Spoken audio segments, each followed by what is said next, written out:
យកពេលណាសល់មានទាំងប៉ុន្មាននៅក្បែរកលយានអើយមានតម្លៃបំផុតបងខំចិត្តបែកទាំងមានចិនស្នេហ៍នៅឡើយកូនប្រសន្យាហើយលើពេញមិនបានស្នេហាចាប់ផ្ដើមបញ្ចប់ត្រឹមគេវិលមកវិញអរគុណអូនដែលនៅក្បែរបងរហូតយកពេលសល់ថ្ងៃនេះថាស្នេហ៍ចុងក្រោយវេលាកូនលត់ប្រកបមកដល់ហើ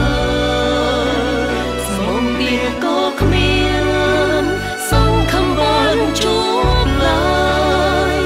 យើងសន្យាហើយថានឹងជួបស្រលាញ់គ្នា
ជប់ស្រ